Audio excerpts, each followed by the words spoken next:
It began on an ordinary morning in Harrow's End, a small town of no real importance, tucked between the wooded ridges and lazy rivers of the Midwest. The kind of place that never made the news except when the county fair rolled through or when a tornado swept close enough to rattle windows. But that morning, something changed. Daniel Marlowe, the town's high school history teacher, woke at 6:30, as he had for years, to the sound of his coffee machine sputtering. He reached for his phone, bleary-eyed, ready to scroll through the news while the brew finished. Only when he unlocked the screen, the phone was blank, not broken, blank. His apps were gone, his messages erased, his contacts list reduced to nothing but the grey silhouette of emptiness. Even the date at the top of the screen had vanished, leaving only the time blinking in digital isolation. He frowned, reset the phone, and tried again. Nothing. He checked his laptop. Also empty, hard drive scrubbed clean, as if it had just rolled off the factory line. A sharp knock rattled his door. It was his neighbor, Rebecca Sloane, still in her robe, her eyes wide. "Daniel, are your emails gone too?" She held up her own phone. Blank. He opened the door fully, tension crawling up his spine. Something's wrong with the server. Must be a glitch. But Rebecca shook her head. It's not just us. I called my sister in Lincoln, except there's no record she even exists. My call log is empty. My bank app is gone. Daniel, it's like I've been deleted. Daniel wanted to laugh, to dismiss it as hysteria. But when he checked his wallet, his driver's license number was faded, the hologram intact but the data smudged into nothingness, as though the identity had been lifted away like ink in sunlight. By 8 a.m., the town was a frenzy. People poured into the streets, waving blank IDs, showing each other empty phones. Parents screamed that their children's medical records had vanished from the hospital system. Business owners tried swiping their cards at the local diner only for the machines to refuse them, insisting the accounts didn't exist. The mayor, Harold Klein, attempted to calm the crowd on the courthouse steps. "It's a systems crash," he declared, sweating through his shirt. "A cyber attack, maybe. We'll get answers." But behind him, the courthouse staff were already discovering that their archives, the very paper birth certificates and property deeds, had been turned to blank sheets, as if the ink had been lifted clean. Panic thickened. By noon, the highway patrol arrived. But the officers stepped out confused, their radios dead, their car computers wiped. One officer tried calling dispatch on a burner phone, only to find his badge number no longer registered. At sundown, Harrow's End was already unraveling. Families huddled together with printed photographs, the only proof they existed. The local news van parked in front of the courthouse, but when the reporters tried to upload footage, their servers refused them, returning only error screens. Rebecca found Daniel sitting on the steps of the high school. She clutched a single photograph of her daughter, taken at last year's fair. Her hand shook as she pressed it into his. "If they erase us, this is all that will be left." Daniel stared at the picture. The edges seemed to shimmer faintly, as though even the physical print was not immune. He stuffed it into his pocket, heart racing. "Rebecca," he whispered, "what if this isn't a glitch?" She shook her head. "Then what is it?" Daniel looked at the darkening sky. Erasure. The second day was worse. Trucks carrying supplies from outside towns never arrived. The gas station pump stopped recognizing payment cards. Radios hissed static, televisions displayed only snowy screens, and then, people began to disappear. At first it was subtle. A boy named Matthew didn't show up at breakfast. His parents searched the house, frantic, only to find his bed empty and every photograph, every school paper, every trace of him, gone. Even the neighbors tilted their heads in confusion when his mother shouted his name. "Who?" they asked. Within hours, more were gone. An old man from the nursing home. A clerk from the grocery store. Each vanished cleanly, their memories dissolving from the town's collective mind, leaving only a few stragglers like Daniel who seemed to remember. By evening, those who remained were huddled in groups, clinging to each other's names, whispering them like prayers so they wouldn't be forgotten. Daniel gathered his students, as many as he could find, into the gymnasium. He wrote their names on the chalkboard, over and over, the words filling every inch of slate. Rebecca Sloane, Harold Klein, Daniel Marlowe. Dozens of names etched desperately, as if carving them into reality itself, but when he turned back to check, some names had already faded. Rebecca sat in the corner, pale, her eyes locked on the board. "They're taking us," she murmured. "One by one." "Who?" Daniel demanded. "Who's doing this?" She looked at him, terror hollowing her face. "The ones who decide what's real." On the third night, Daniel dreamed. He dreamed of men in grey suits walking through a white corridor, their faces blurred, carrying tablets that glowed with streams of code. He dreamed of a black server farm buried deep beneath a mountain, endless rows of blinking lights, each one a soul catalogued. He dreamed of a single line of text, pulsing across a giant screen. A Harrow's End, process completed. Integration phase initiated. When he woke, the watch on his nightstand was gone. Not stolen, gone, as though it had never existed, and outside, the town was silent. No cars. No voices. No wind through the trees. Just silence, absolute and crushing. He ran to the street, heart pounding. Rebecca was gone. Harold was gone.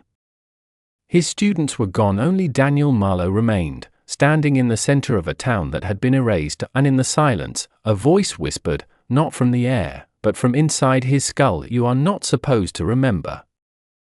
Daniel Marlowe wandered through streets stripped of life. Houses stood open, curtains swaying, dinners half-eaten on tables, but their owners erased as though pulled from the canvas of reality. He forced himself to whisper names aloud: Rebecca Sloane, Harold Klein, Matthew, the Sloane girl, like incantations. Each name felt thinner on his tongue, as though memory itself could be stolen. He had to move. The highway was empty, no vehicles, no signs of passing life. At the edge of town, where the gas station once buzzed, the pumps blinked error codes, their LED screens static-filled. He grabbed bottled water and stale snacks from the deserted shelves, muttering apologies to no one. As he stepped outside, he froze. Across the road, a figure stood. A man in a grey suit. His face was blurred, almost smudged by light itself, as if reality refused to render him fully. In his hand glowed a thin slate, lines of data scrolling across it. Daniel ducked behind a car, breath caught in his throat. He peeked again. The figure was gone, leaving only the faint smell of ozone in the still air. "Not supposed to remember," Daniel whispered, repeating the voice from his dream. "But I do." He walked miles before dusk, heading toward Lincoln, the nearest city. The forests thickened, shadows stretching long, but he kept muttering names under his breath. The silence pressed heavier than any storm. Hours later, headlights broke the dark. A van rumbled toward him, real, noisy, solid. Daniel stumbled into the road, waving frantically. The brakes screeched, and the vehicle stopped. The door slid open. Inside sat a woman gripping a pistol, eyes sharp, distrust etched into her face. "Name," she demanded. "Daniel Marlowe," he gasped. I'm all that's left of Harrow's End." Her eyes widened. "You remember?" Daniel nodded, shaking. "The whole town's gone. Erased. I don't know how I'm still here." The woman lowered the gun, just slightly. "Get in." Inside the van were four others, huddled together. Their clothes were worn, eyes haunted. The woman introduced herself as Sarah Trent, a journalist from Chicago. The others were survivors, each from different towns across the country, towns that, like Harrow's End, no longer existed on any map. We call ourselves the Remembered, Sarah said. For some reason, the process doesn't fully take with all of us. Something sticks. Fragments of memory. Names. Faces. Enough to fight back. Daniel blinked. Fight back against what? Sarah pulled a file from beneath the seat, stuffed with grainy photos. They showed the same gray-suited figures Daniel had seen, their faces always blurred. Another photo showed a massive server complex buried in mountains. Stamped on the corner was a symbol, a black spiral. They call themselves the architects, Sarah explained. A system buried inside governments, corporations, maybe deeper. They decide what's real, what's forgotten. When a community outlives its usefulness, or when experiments go wrong, they erase it. Wipe digital, physical, and eventually memory itself. Most people can't resist, the erasure consumes them completely. But a few of us, we slip through the cracks. Daniel stared at her. Why me? Sarah shrugged. We don't know. Trauma, genetics, willpower, something makes us resistant. But it also paints a target on our backs. The architects hunt the remembered harder than anyone else. As the van rumbled down backroads, Daniel listened to the survivors' stories. One man had been a farmer in Kansas, his entire village erased overnight. A teenage girl from New Mexico clutched a faded yearbook, the only proof her classmates ever lived. Sarah herself had been investigating disappearances when her newsroom was erased, her colleagues vanishing mid-sentence. They showed Daniel a notebook, passed between the remembered, filled with hand-scribbled names, towns, and dates. Dozens of communities wiped from existence. Daniel added his own, Harrow's End, 14th October. The others watched as though etching it in ink granted the place a heartbeat again. That night, they camped in a forest clearing. Daniel lay awake, listening to the hum of insects, the first real sound in days. He studied the spiral symbol from Sarah's file. It tugged at his memory. His father, long dead, had once shown him an old book of philosophy, the works of Parmenides. On the inside cover, a spiral sketched in pencil, with the words, "Reality bends to the hand that writes it." Could his father have known? Just before dawn, the air changed. Cold, metallic, tinged with ozone. Daniel sat up. Figures emerged from the trees, grey-suited, blurred-faced, carrying glowing slates. The architects, Sarah hissed, grabbing her pistol. The survivors scattered, gunfire ripping the silence. The grey men moved unnaturally, blinking short distances, stepping through space like skipping frames in a film. Bullets slowed near them, bending away, but one shot found its mark. One figure staggered, flickering, before collapsing into static, dissolving like a corrupted file. Daniel grabbed Sarah's arm. How do we fight them? Names, she shouted, shoving him a notebook. Write them down. Anchor yourself. Memory is the only weapon we have. He scribbled frantically, Rebecca Sloan. Harold Klein. Matthew. Each stroke steadied his vision, held him from the pull of vanishing. Around him, survivors who faltered screamed as their forms shimmered and blinked out, erased mid-breath. Sarah fired again, shouting Daniel's name. The sound of it pierced the air like a lifeline. Finally, the grey figures withdrew, dissolving into mist. The survivors were fewer now, 3 lost to silence. Sarah dropped beside Daniel, panting. This is why we can't stop. If we don't expose them, one day the whole map will be gone. Daniel clutched the notebook to his chest. Then we take the fight to the architects. As the sun rose, they drove east, toward the mountains where the photos pointed. Daniel watched the horizon, fear and determination twisting in his gut. Harrow's End was gone, but he wasn't, and as long as he remembered, the silent city wasn't finished yet. The road east stretched empty, abandoned towns flickering past like half-remembered dreams. Gas stations hollowed out, churches with pews overturned, playgrounds without children. The remembered drove in silence, as though noise itself might draw the architect's attention. Daniel sat with Sarah in the passenger seat, notebook clutched tight. He reread the names he had written: Rebecca Sloan, Harold Klein, Matthew. The ink steadied him, though sometimes he swore the letters wavered, as if reality tried to wash them away. Where are we going? Daniel asked finally. Sarah adjusted the wheel. Colorado. The mountains. There's a place they call the archive. If the architects store anything physical, it's there. And if we can reach it, maybe we'll learn how to stop them. By nightfall they reached an abandoned rest stop. The survivors, only 6 left now, took turns keeping watch. Daniel lay awake, listening to wind howl through broken windows. His thoughts returned to Harrow's End, to Rebecca's frightened eyes. He had survived, but why him? Why not her? A sound snapped him from his thoughts, soft humming, mechanical. He peered out the window. A grey van sat at the edge of the lot, lights off. Its surface shimmered faintly, as though reality bent around it. A figure stepped out, blurred-faced, carrying a slate. Daniel shook Sarah awake. But when they looked back, the van was gone. No tire marks, no trace. Only silence. They're watching us, Sarah muttered. Always. The next morning, they left the highway, weaving into mountain backroads. Trees pressed tight, their shadows long and sharp. At noon, the van sputtered and died. Fuel gauge still half full, but the engine lifeless.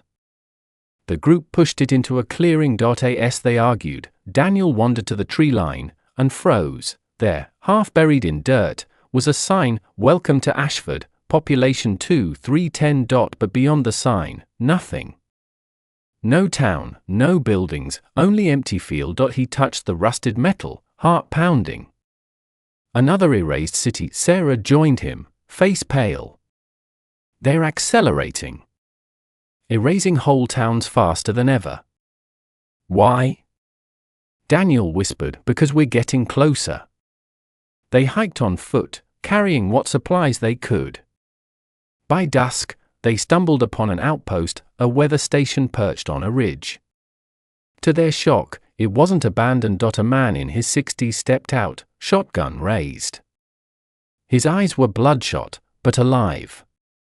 Names, he barked. Sarah lifted her hands. Sarah Trent. Journalist. These are the remembered. The man studied them, then lowered his weapon. I've been waiting for you. Inside, the station hummed with power. Generators roared, screens flickered with static maps. The man introduced himself as Elias Ward, a former systems engineer. I built part of their framework, he admitted, shame heavy in his voice. Didn't know what it was for until towns started disappearing. When I tried to leave, they erased my family. Left me here as punishment. But I kept one thing. He led them into a back room where a massive hard drive hummed softly. Backdoor access. A trace of the archive's location. If you want to kill the architects, this is your map. Sarah leaned forward. Where? Elias tapped the screen. A glowing spiral appeared, nested in the Rockies. Coordinates beneath. Daniel's chest tightened. The archive is real. That night, Elias told them more. The architects weren't just government, they were deeper, older, a consortium that had learned to bend data and memory alike. Digital erasure had been the first step. Then came physical evidence. Finally, human memory itself. They're not just controlling truth, Elias whispered. They're rewriting existence. Daniel stared at the spiral on the screen. Then we end it. But at dawn, the station shook. Lights flickered, screens crackled. Sarah grabbed her gun. They found us. Through the windows, grey vans emerged from the mist. Figures poured out, slates glowing. Elias shoved the hard drive into Daniel's hands. Run! Get to the archive! The remembered scattered into the trees as glass shattered, the station collapsing under the architect's assault. Daniel ran, heart hammering, clutching the drive like it was his soul. Behind him, the mountain station burned. Elias's final words echoed in his head, remember, or you'll be next. The Rockies loomed like jagged teeth against the dawn, snow-capped and silent. Daniel trudged along the narrow trail with the remembered, lungs burning from the thin air. He carried Elias Ward's hard drive in his pack like a sacred relic. Every mile brought new danger. Their radios failed without warning. Compasses spun uselessly. At one point, a bridge they'd crossed crumbled behind them, vanishing into the gorge as if erased mid-structure. The architects weren't waiting anymore, they were trying to peel reality away piece by piece. Sarah urged the group onward. We don't stop. Not until we reach the archive. By the third night, they reached a valley carved deep into the mountains. There, hidden beneath snowdrifts, lay something impossible, a seamless dome of black glass, half buried in rock. No doors, no windows, no sign of life, yet humming faintly, alive. Daniel whispered, the archive. The survivors gathered around it, awe and fear mingling. The dome seemed to bend light, its edges impossible to focus on. How do we get in? One of them muttered. Sarah held up Elias's drive. With this, they found a small console disguised as rock. When Sarah connected the drive, the dome rippled like water. A seam appeared, opening into darkness. Daniel's pulse raced. Once we go in, there's no turning back. Sarah nodded. Good. I don't want to. Inside, the air was sterile, humming with machines. Endless corridors stretched in every direction, walls lined with panels that flickered with streams of data. The survivors' footsteps echoed like intruders in a cathedral. They reached a vast chamber. And rows upon rows of suspended glass capsules filled the room, each holding a person. Men, women, children, all motionless, eyes closed, as if dreaming. Each pod labeled not with names, but with numbers. Daniel staggered closer. His throat tightened when he saw the face inside one capsule. Rebecca Sloan. Rebecca, he whispered. She looked alive, untouched, but asleep in a way that felt more final than death. Sarah checked another capsule. They didn't erase them. They archived them. Every erased town, every person, stored here. Daniel's mind reeled. This isn't deletion. It's containment. At the center of the chamber stood a console, its screen glowing with a single phrase, reality is a draft. Only the architects hold the final copy. Suddenly, alarms wailed. Red lights bathed the chamber. Doors slammed shut. From the shadows emerged gray-suited figures, dozens of them, faces still blurred, movements sharp. But now, something different. One stepped forward, face half-rendered, features flickering like corrupted data. It spoke, voice metallic yet human. Remembered. You should not exist. Sarah raised her gun. Neither should you. The room erupted into chaos. Bullets sparked against walls. The grey men moved unnaturally, bending space around them. Survivors screamed as pods cracked, alarms shrieking louder. Daniel rushed to the console, frantically typing. Elias's drive interfaced, unlocking layers of code. A map of the entire archive unfolded, thousands of pods catalogued, entire towns listed by coordinates. He found Harrow's End.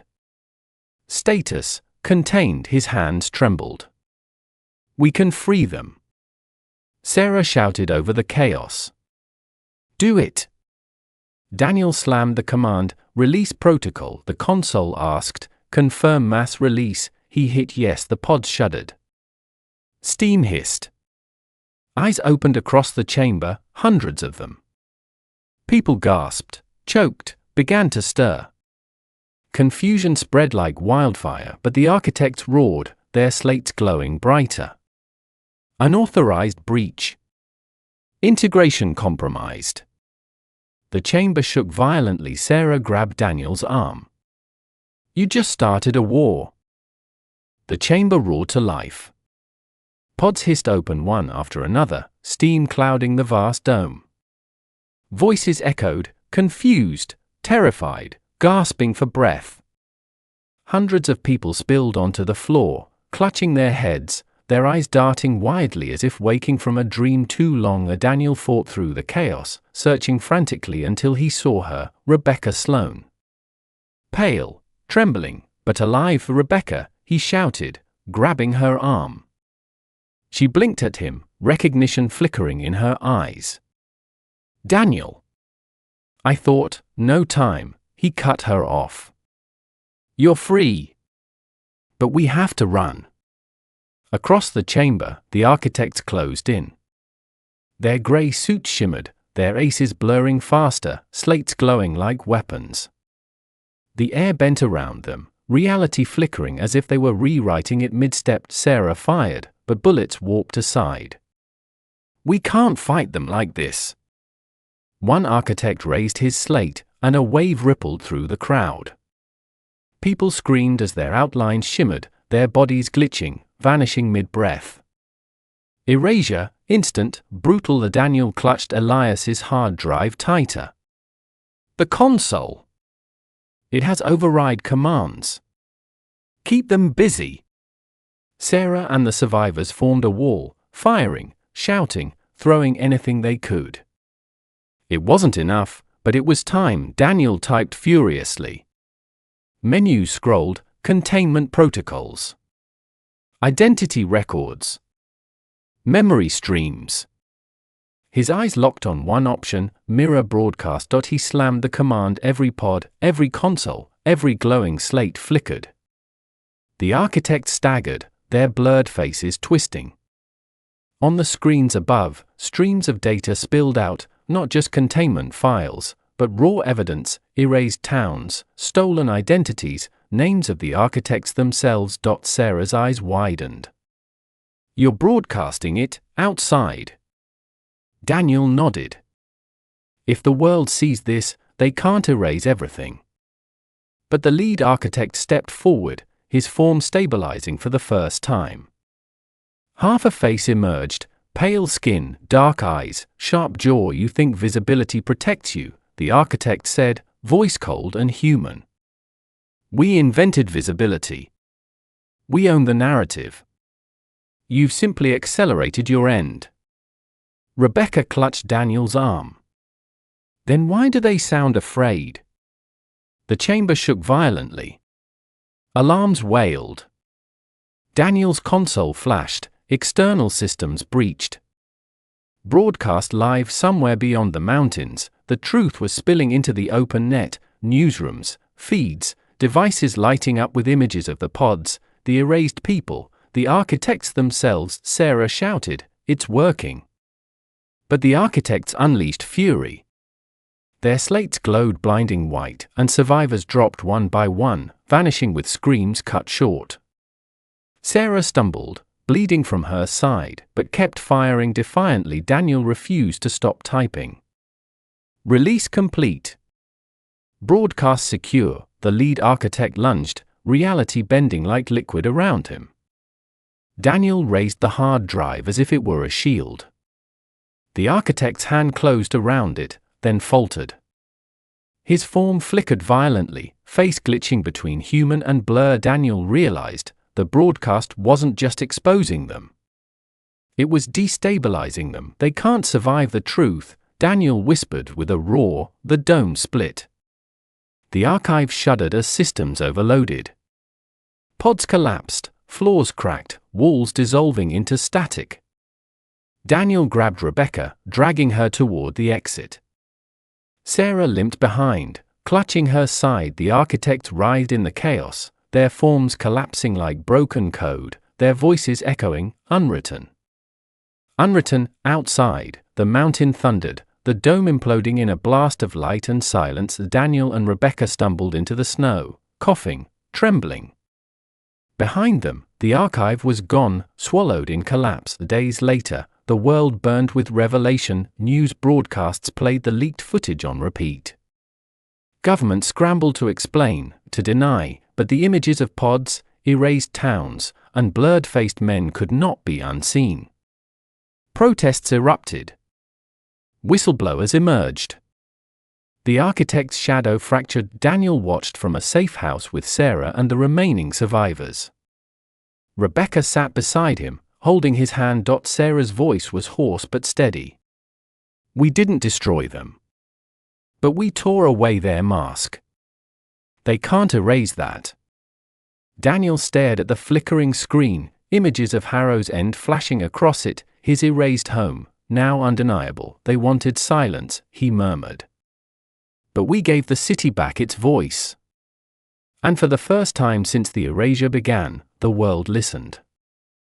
Snow drifted down on the ruins of the archive, hissing as it met still glowing steel. Daniel stood at the ridge, Rebecca's hand in his, Sarah on his other side. Behind them, dozens of survivors huddled, some freed from pods, others long remembered. All shivering, all alive, but the silence was deceptive. The war wasn't over. On battered radios they scavenged, news poured in. Leaked footage from the archive was everywhere. Governments held emergency summits, demanding answers. Citizens marched, holding signs with erased town names written in black paint, and scattered reports told of gray-suited figures flickering, glitching, collapsing like corrupted files. The architects were breaking. But they weren't finished. Sarah sat at the fire, clutching her side.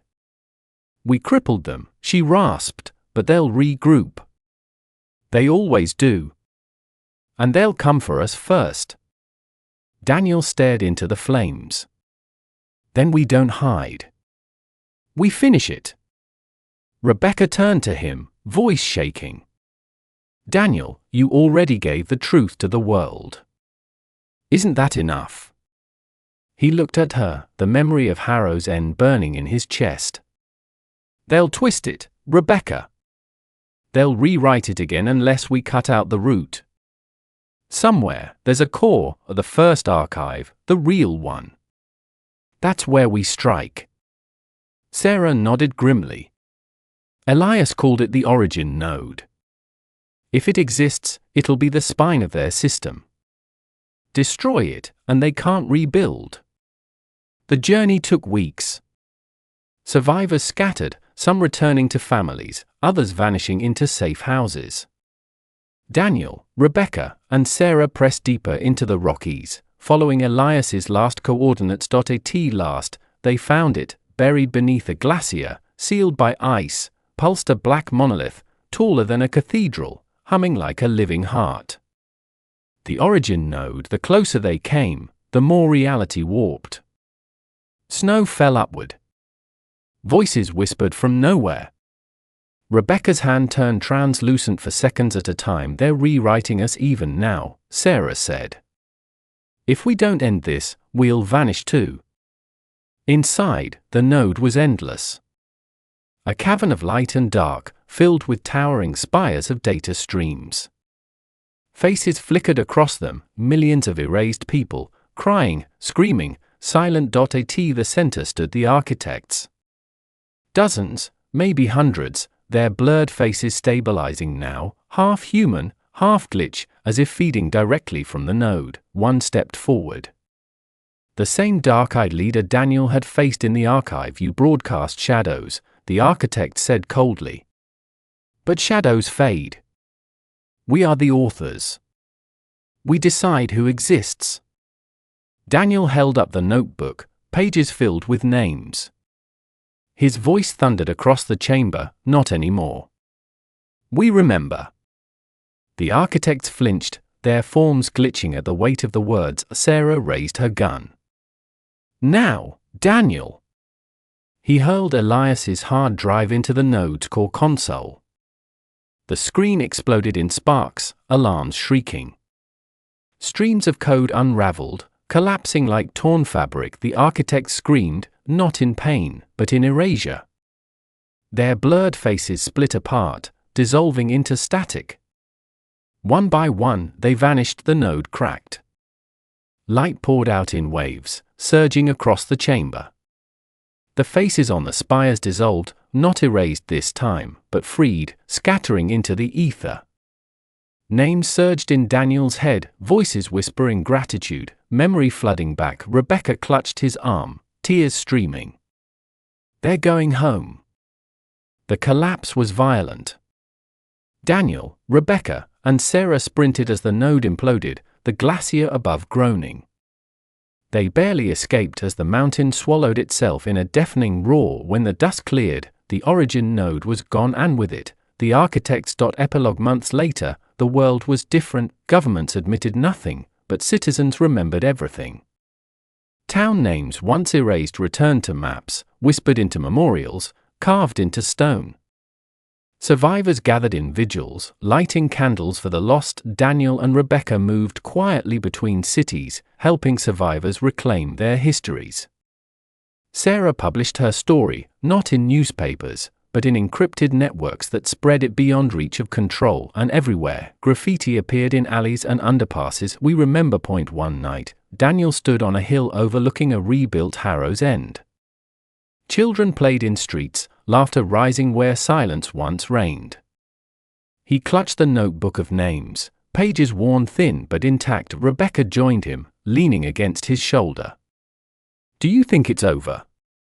Daniel stared at the horizon. Truth never ends. But at least now, it's ours. Above them, the stars shimmered, unedited, unclaimed. For the first time, the world belonged not to the architects, but to those who remembered, and in that silence, Daniel allowed himself to believe.